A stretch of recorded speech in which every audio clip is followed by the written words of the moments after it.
አንድ ሰው መልከ መልካም የተማረና በንግግሩ ሰዎችን መማረክ የሚችል ከሆነ ምን ያህል ታምኑታላችሁ? አብዛኛው ሰው እንዲህ አይነት ሰዎችን እንደ መልካም ዜጋ ያያቸዋል። ነገር ግን በ1970ዎቹ አሜሪካን ያስደነገጠ ቴድ ባንዲ ይህን ማራኪ ገጽታውን ተጠቅሞ በደርዘን የሚቆጠሩ ወጣቶችን ሕይወት ቀጠለ። ዛሬ ከጭምብሉ ጀርባ ያለውን የእውነተኛ ገዳይ ታሪክ በዝርዝር እንመለከታለን። ቴድ ባንዲ የተወለደው በ1946 ሲሆን ያደገውም በጣም የተከበረ በሚባል ቤተሰብ ውስጥ ነው። በትምህርቱ ጎበዝ ነበር። በተለይም በሕግ ትምህርት ከፍተኛ ውጤት ነበረው። በፖለቲካ ውስጥም ተሳትፎ ነበሩ።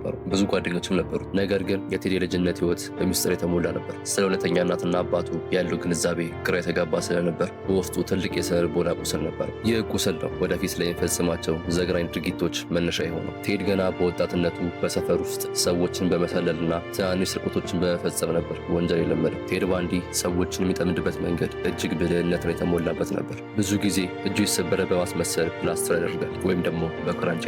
ከዚያም ወደ ሴቶች ዘንበል ብሎ እባካችሁን መኪና ውስጥ ዕቃ እንድንጭን እርዱኝ በማለት በደካማ ገጽታው ይጠይቃል። ሰዎች የእሱን መልከ መልካምነትና ደካማ መስሎ መቅረብ አይተው ለመርዳት ወደ መኪናው ሲጠጉ እውነተኛውን ማንነት ነው። በመኪና ውስጥም አስቀድሞ ያዘጋጀውን የብረት ዱላ በመጠቀም ሰለባዎቹን መጥቶ ያደነዝዛል። ይህ ስልቱም ለዓመታት ሳይያዝ እንዲቆይ ረድቶታል። ቴድ ባንዲ በይፋ 30 የሚሆኑ ግድያዎችን ፈጽሜያለሁ ብሎ አምኗል። ነገር ግን ብዙዎች ቁጥሩ ከ100 በላይ ሊሆን እንደሚችል ይገምታል። ወንጀሉን የሚፈጽመው በተለያዩ የአሜሪካ ክፍለ ሀገራት ውስጥ ነበር። በጣም የሚገርመው የቴድ ጭካኔ ሰለባዎቹን ከገደለ በኋላም ቢሆን ወደ አስክሬኖቹ የተመላለሰ ለቀናት አብሯቸው ይቆይ ነበር። ይህ ድርጊቱ እጅግ የከፋ የስነ ልቦና መታወክ እንዳለበት ያሳያል። ፖሊሶች ለረዥም ጊዜ ሊይዙት አልቻሉም ነበር፣ ምክንያቱም ቴድ በሄደበት ቦታ ሁሉ ማንነቱን ይቀይራል። ዱካውንም በዘዴ ያጠፋ ነበር። ቴድ ባንዲ አንድ ጊዜ ብቻ ሳይሆን 2 ጊዜ ከእስር ቤት ማምለጥ ችሏል። አንዴ ከፍርድ ቤት በመስኮት ዘሎ ሲያመልጥ፣ ሌላ ጊዜ ደግሞ በእስር ቤት ጣሪያ በኩል ተስቦ በመውጣት ነበር። ይህ ታሪክ በአሜሪካ የሚዲያ ታሪክ ውስጥ ትልቅ ቦታ ተሰጥቶት ነበር። ሆኖም በስተመጨረሻ በ1978 ዓ.ም በፍሎሪዳ ግዛት